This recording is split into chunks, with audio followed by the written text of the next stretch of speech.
ঈদের দিন সদরঘাটে রশি ছিঁড়ে ৫ জনের মৃত্যুর ঘটনায় কেউ ছাড় পাবে না। তদন্ত শেষে দায়ীদের বিরুদ্ধে আইনি ব্যবস্থা নেওয়া হবে জানিয়েছেন নৌ প্রতিমন্ত্রী খালিদ মাহমুদ চৌধুরী। এসব নিয়ে কথা বলতে বুয়েট থেকে আমাদের সঙ্গে যোগ দিচ্ছেন দুর্ঘটনা গবেষণা ইনস্টিটিউটের সহকারী অধ্যাপক মোহাম্মদ ইমরান উদ্দিন। জনাব ইমরান উদ্দিন, আপনাকে স্বাগত জানাচ্ছি। যে বিষয় নিয়ে আসলে কথা বলছিলাম, ঈদের দিন যেটি হয়েছিল যে রশি ছিঁড়ে লঞ্চের এই দুর্ঘটনা খুবই অস্বাভাবিক। সাধারণত এই ধরনের ঘটনা আমরা শুনিনি সাম্প্রতিক সময়ে। এই যে দুর্ঘটনা হলো, এটা কি একেবারেই কি এড়ানো যেত কিনা, নাকি একেবারেই দুর্ঘটনা? বিকাশে কম খরচে ক্যাশ আউটের লিমিট বেড়ে ৫০,০০০, প্রিয় এজেন্টও ২টা। না, এটা আসলে মানে ব্যবস্থাপনায় যখন ত্রুটি থাকে তখন এটা সিমটম বিভিন্ন ভাবে হয়, মানে এটা দেখা যায়। যেমন মানুষের শরীরে যদি রোগ প্রতিরোধ ক্ষমতা নষ্ট হয়ে যায়, সেটার মানে বিভিন্ন ধরনের রোগ সৃষ্টি হয়। বিষয়টা এরকমই আর কি, অনেকটা বোঝানোর জন্য যদি আমি বলি। তো এখানে এই ধরনের আমি যদি একটু ব্যাক মানে পিছনে যাই, অর্থাৎ জি। এই দুর্ঘটনা আরো যদি ২-৩ বছর আগে আমি যাই, আপনার মর্নিং বার্ড নামে একটা লঞ্চ দুর্ঘটনায় পতিত হয়েছিল এই ঠিক সদরঘাটের পাশে। এটা হচ্ছে মনে হয় নীলকুঠি বলে জায়গাটা, প্রায় জি। ৫০০ মিটারের মধ্যে। তো এই দুর্ঘটনার পিছনে কারণটা ছিল যে অপর তীরের অপর পাশ থেকে আরেকটা লঞ্চ মালিকের কিছু জিনিসপত্র নেওয়ার জন্য আসছিল, যেটা আসলে তার ওই সময়ে নির্ধারিত সময় আসার সময় না। হয়তো সময়টা ২টা ছিল, কিন্তু সে হয়তো ১০টা-৫২টার দিকে আসছিল। তো এটা কিন্তু আইন ভঙ্গ করে আসছে। অর্থাৎ যারা নজরদারি করার কথা তাদেরকে ফাঁকি দিয়ে বা তাদেরকে না জানিয়ে যখন আসছিল, তখন মর্নিং বার লঞ্চটা অ্যাক্সিডেন্ট কলিশন হয়ে অ্যাক্সিডেন্ট হয়। তো এই ধরনের যদি মনিটরিংটা ঠিক মতো না হয়, তাহলে এটা বিভিন্ন সিমটম অনুযায়ী ওইটা অ্যাক্সিডেন্টটা হবে। অনুরূপভাবে এই দুর্ঘটনাটা এভাবে হয়েছে যে ধরেন যেখানে আপনার ধরেন যে ম্যানেজমেন্ট থাকার কথা, যে দড়ির যে স্পেস, সেই স্পেসটাকে ইয়ে করে এটাকে ঢুকে যাচ্ছিল। তো এটা তো আসলে মানে কখনোই গ্রহণযোগ্য না, কারণ এটা যখন একটা বার্ডিং হবে বা ভিড় ঘাটে, জি। সেটা কিন্তু একজন বার্ডিং সারেং থাকবে বা এখানে সুপারভাইজার থাকবে, তার সুপারভাইজিং রোলের মাধ্যমেই কিন্তু এটা হবে। তো এটা যেহেতু হয়েছে, এটা আমার মনে হয় মনিটরিং এর ঘাটতি আছে।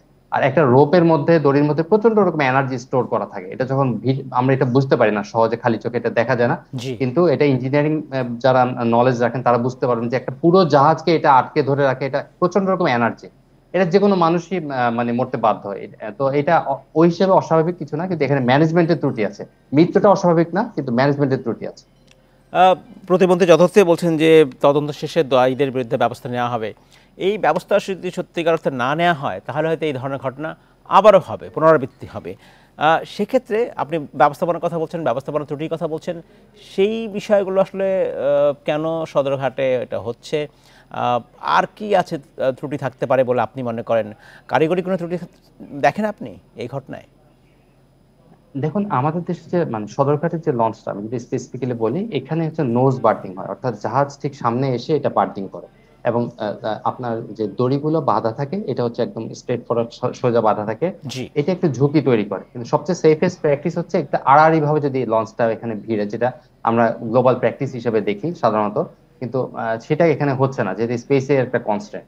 তো আমি যদি বলি যে আমরা এই এই সদরঘাটের লঞ্চটাই হচ্ছে ১৯৭০-৮০ থেকে, আমি কথার কথা যদি বলি, তখনকার দিক থেকেই যদি একটা আগে থেকে যদি একটা প্ল্যান থাকতো যে না, এখানে ক্যাপাসিটি এত বিল্ড আপ হবে, আমাদেরকে এটা আসলে আরো এক্সপানশন প্রয়োজন, তাহলে মনে হয় আমরা ল্যাটারাল বার্থিং এর দিকে গেলে এই ধরনের দুর্ঘটনাগুলো এড়ানো যেত। অর্থাৎ একটার পর একটা লঞ্চ আসবে বা বাঁধানো থাকবে, সে এসে যাত্রী নিয়ে চলে যাবে। কিন্তু এখানে হচ্ছে অনেকগুলো লঞ্চ একসাথে বাঁধা থাকে, এখানে এই ধরনের ত্রুটিটা লক্ষণীয়। আমার মনে হয় এটা পরবর্তীতে যদি লঞ্চ টার্মিনালটা এক্সপানশন করা যায় জি। এরিয়া নিয়ে, তাহলে এই ধরনের দুর্ঘটনা এড়ানো যাবে সহজে।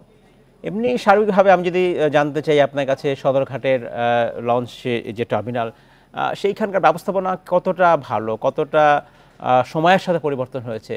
আধুনিক বিশ্বের সাথে আমরা যদি চিন্তা করি, সেটা কি আন্তর্জাতিক মানসম্পন্ন হয়েছে? যদিও এই এই এই পথের গুরুত্ব অনেকটাই কমেছে সাম্প্রতিক সময় বাংলাদেশের অভ্যন্তরীণ যোগাযোগের ক্ষেত্রে।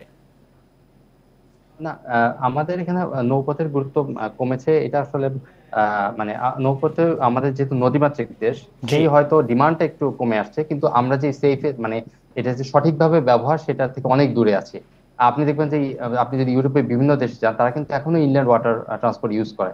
আপনি ভেনিসে যান বা অন্য কোনো জায়গায় যান, এখানে পাবেন। তো এটা কিন্তু সেফেস্ট এবং কস্ট ইফেক্টিভ একটা মোড। আপনি যতই রোড ট্রান্সপোর্টটাকে ডেভেলপ করলেও, এটা কিন্তু মানুষ, আপনি আপনার বিনোদনের খাতিরেই হোক, অথবা জি। হচ্ছে সেফটির খাতিরে হোক, অথবা কস্ট ইফেক্টিভের খাতিরে হোক, তারা ব্যবহার করবেনই।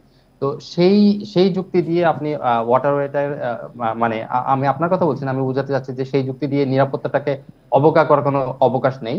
তো আর হচ্ছে আমি যেটা আগেই বললাম যে আমাদের এখানে আমরা আসলে সত্যিকার অর্থে ওয়ার্ল্ডের বেস্ট প্র্যাকটিস যেগুলো সেগুলোকে আমরা এখনো আসলে ফলো করতে পারি নাই। এখানে জি। হচ্ছে আমাদের যে মনিটরিং যে সিস্টেম বলে, ইভেন ভেসেল যে monitoring system, vessel tracking system, even আমি যদি বলি নৌশুমারি যেটা মানে অনিবন্ধিত নৌযান কতটা এটা আমরা জি। জানি না, আমরা কতটা পিছিয়ে আছি, আমি যেটা জাস্ট আপনাকে এটা বোঝানোর জন্য বলছি। তো সেই ক্ষেত্রে স্বাভাবিকভাবে ঈদের সময় আপনার একটা বাড়তি একটা নজরদারি থাকে, কিন্তু শুধুমাত্র চালক বা মানে বা ক্রুদের বা মাস্টারদের দায়ী করেই কিন্তু একটা সেফ সিস্টেম ডেভেলপ করা যাবে না, এটা নিশ্চয়ই। রুট লেভেল থেকে করতে হবে। অসংখ্য ধন্যবাদ জনাব মোহাম্মদ ইমরান উদ্দিন আমাদেরকে আপনার মূল্যবান সময় দেওয়ার জন্য।